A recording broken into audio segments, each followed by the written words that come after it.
Fala pessoal, tudo bem? Olha só, recebi uma pergunta curiosa, na verdade tem recebido, tem escutado muito sobre essa pergunta aí, ainda mais do que aconteceu, né, nos últimos dias aí em relação até a barragem, tá? O rompimento da barragem. Será que a nossa engenharia está sendo valorizada? E aí foi a pergunta que eu recebi de um engenheiro aí, né? Como eu faço para poder valorizar o meu trabalho, né? Como que eu faço para o cliente poder valorizar? Então eu trouxe aqui um conteúdo assim, interessante para a gente poder pensar e aí eu vou te dar alguma solução, tá? Então, o grande problema é, o engenheiro hoje está muito infeliz, né? Ele está infeliz porque ganha pouco, não tem oportunidade e aí ele está mal valorizado pelos clientes. Então, qual é o grande problema? O cliente hoje não valoriza a engenharia. O cliente hoje também sabe comprar, certo? Há 10, 20 anos atrás ele não sabia comprar. Hoje ele sabe comprar. E isso, grande parte, e aí é onde que eu vou tocar no assunto, grande parte desse problema está na informalidade, tá? Que é um grande problema que a engenharia enfrenta. E aí eu te pergunto, como você pode se posicionar dado o comportamento do mercado da construção civil? Então vamos lá, eu queria que você entendesse primeiro qual é o comportamento da construção civil. Seja ele em termos de clientes, de mercado, de nicho específico de mercado, tá? Para assim você saber se posicionar. A melhor forma para poder sair desse grande problema que é o cliente não valorizar, é que está muito vinculado ao nicho de mercado que você encontra, tá? Entenda o seguinte, este aqui é o comportamento do mercado da construção civil. Eu vou facilitar a sua vida aqui, ó. Entenda comigo aqui. Aqui vai ser a receita anual das empresas na construção civil, tá? Eu vou dividir em 5 grandes nichos. E baseado nas minhas experiências de trabalho aqui em Jari, em São Paulo, em Minas, no Nordeste, tá? Eu vou te falar o seguinte, que as empresas, elas basicamente, a maioria das empresas faturam aí até 10 milhões ano. Aí eu tenho um segundo grupo que fatura aí até 50 milhões ano. Depois eu tenho um grupo que fatura até 500 milhões e depois acima de 500 milhões. E aí você se pergunta, até 10 milhões ano. E aí eu vou trazer um outro dado. Em 2017 existiam 233 mil empresas na construção civil. Tá? Onde estão localizadas essas empresas aqui? Mais de 70% está nesse nicho 5 aqui. Pouca parte aqui estão os demais. Eu posso posicionar de trás para frente aqui, obras acima de 500 milhões de reais, eu não tenho 10 empresas do Brasil que conseguem fazer obras desse porte. E a maioria dessas obras estão ligadas ao Estado. O Estado é o grande fomentador. Obras de até 500 milhões de reais, sim, existe no mercado privado e no mercado público também. Mas aqui eu não tenho 50 empresas no Brasil que vão fazer isso. E empresas que faturam até 500 milhões de reais, 50 milhões de reais, eu não tenho 100 ou 200 empresas que faturam isso no ano. Tá? Ou seja, eu estou falando que a maioria esmagadora de 70% a 80%, aqui cerca de 1.000 empresas, mais de 80% das empresas estão aqui, ó, faturando em cerca de 10 milhões de reais, no máximo 10 milhões de reais por ano. Tá? E aí eu te pergunto, qual é a barreira de novos entrantes para este nicho de mercado aqui? O que impede hoje alguém ir lá abrir uma construtora? Abrir uma empresa de projeto e tal?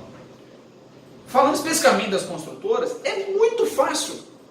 Hoje você tem 50 mil alunos de engenharia formando todo ano, fora uma gama enorme de profissionais que estão desempregados. Então, para alguém abrir uma construtora que também não é da área de engenharia, basta ir lá pedir uma RT, pagar o cara esses R$500 por mês, que é uma realidade.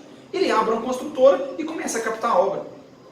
Não existe barreiras, e as que existem são muito frágeis para novos entrantes. E o que acontece? Este nicho aqui, ele é caracterizado pela informalidade.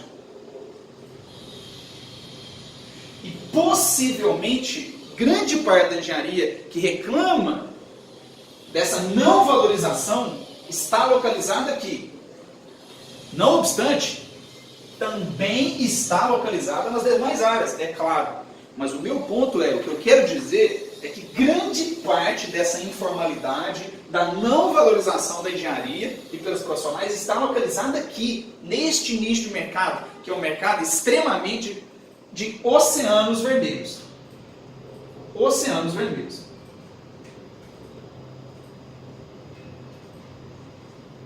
Ou seja, mais de 80% dos profissionais da construção civil estão ali. Eles estão brigando, se matando e disputando o quê? Preço. O cliente hoje sabe comprar.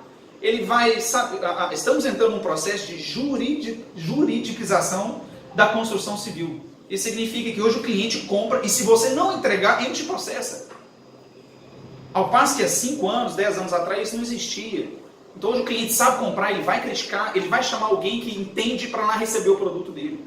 E você está lá naquele mercado. Possivelmente você pode estar nesse mercado e esse mercado ele é assim. Oceano vermelho, disputa de preço em sua maioria.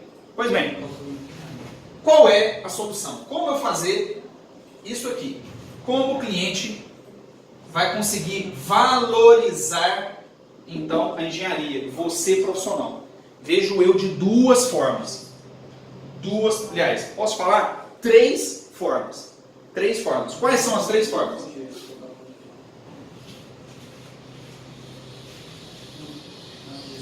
Primeira forma é, quando você migra para o cenário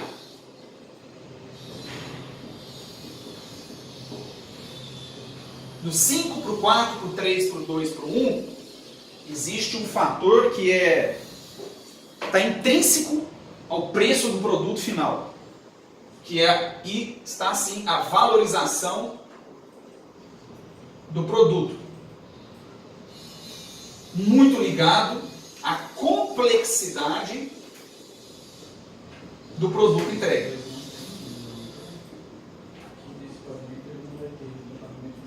Aqui, obras de 500 milhões, de 1 bilhão, de 2 bilhões, você não contrata qualquer empresa.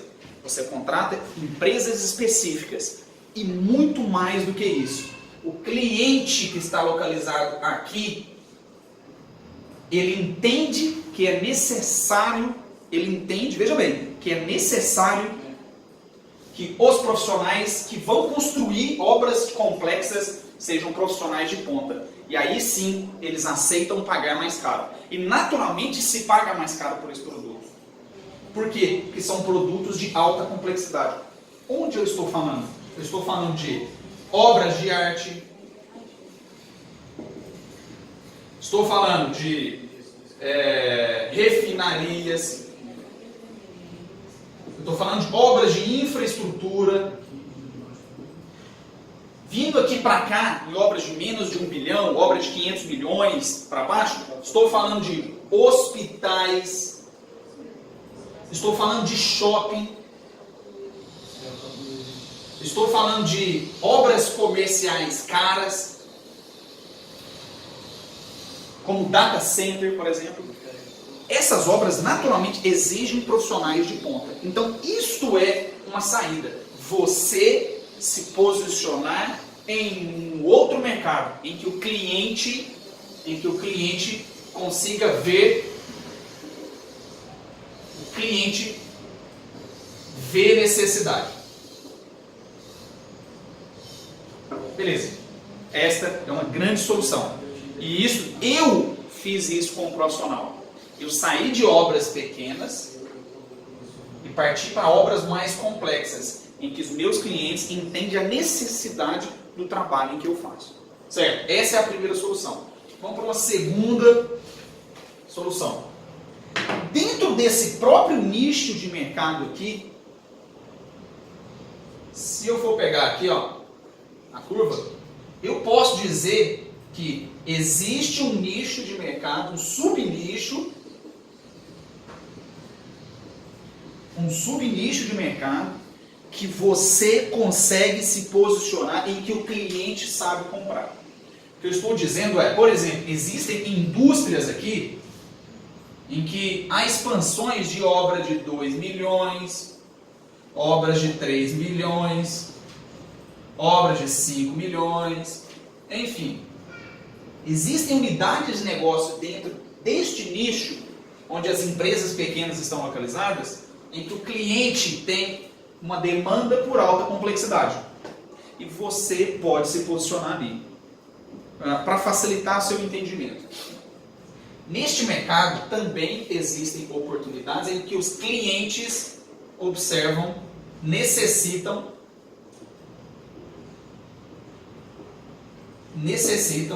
de profissionais de alta complexidade. Neste próprio nicho.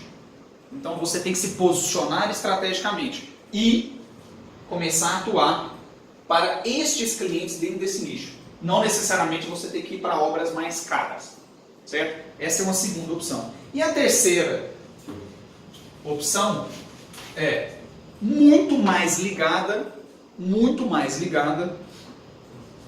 à arte da negociação. Especificamente, neurovendas.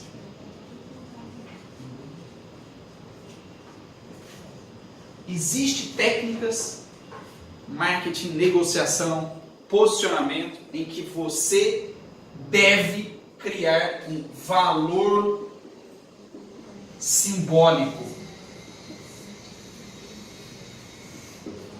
Um valor simbólico. E para isso, eu queria que você... Eu vou até sair da esfera de engenharia para você entender onde eu quero chegar. Vamos supor que você vai comprar um anel de noivado, um homem vai comprar um anel de noivado para sua esposa, para sua futura esposa. Se ele vai lá na Tiffany, identifique que o anel custa 10 mil reais. Aí ele olha, vê a pedra, sente que a pedra não tá bonita, tal, mas fala, nossa, eu trabalhei tanto, vou pagar 10 mil reais por isso. Aí ele faz diferente. Ele vai lá no Carrefour, no Walmart e encontra o mesmo anel muito mais bonito, com uma pedra maior, custando 2 mil reais. Aí ele compra esse. Aí ele chega lá na futura esposa, dá um anel para ela, aliança, e fala, olha, estou te pedindo em casamento e tal. E aí apresenta a aliança. E aí a noiva pergunta para ele, onde você comprou? E aí se ele responder que eu comprei no Carrefour, qual é a sensação que essa mulher vai ter em relação ao anel? Ela não vai gostar. Não criou um valor simbólico. Não há uma valorização pelo mesmo produto ou por um produto maior. Ao passo que se ela fala que ele comprou na Tiffany pagando 10 mil, o valor simbólico disso é muito maior. Como você então deve se posicionar, o que você deve fazer para então criar esse valor simbólico? Acho que vai passar um pouco para cada um tem sua forma de criação, mas as especializações, posicionamento de marketing, saber vender, saber entregar produto, ter uma expertise anterior, traz para você um valor simbólico maior para o seu produto. E isso gera uma valorização pelo seu produto final. Então, Não é fácil nenhuma das três situações que eu coloquei. É simples, mas a minha dica é: quanto mais para cá você ficar, quanto mais próximo desse cenário 5 de obras aí até 10 milhões de reais. Quando eu falo obras, não é só engenheiro de obra não, estou falando projetistas que fazem obras pequenas. Quanto mais você se posicionar aqui, menor sua chance, aliás, maior sua chance de disputar por preço, menor a sua valorização. Quanto mais para cá você vier, maior sua chance de atuação. Quanto mais você criar valor simbólico, melhor é. Quanto mais para cima você tiver aqui dentro e chegar nos clientes que entendem a necessidade, melhor é. Certo? É isso. Espero que você tenha gostado aí. É um conteúdo muito legal, é uma forma de você se posicionar. E tendo alguma dúvida, manda aí uma mensagem para mim, tá ok? Valeu!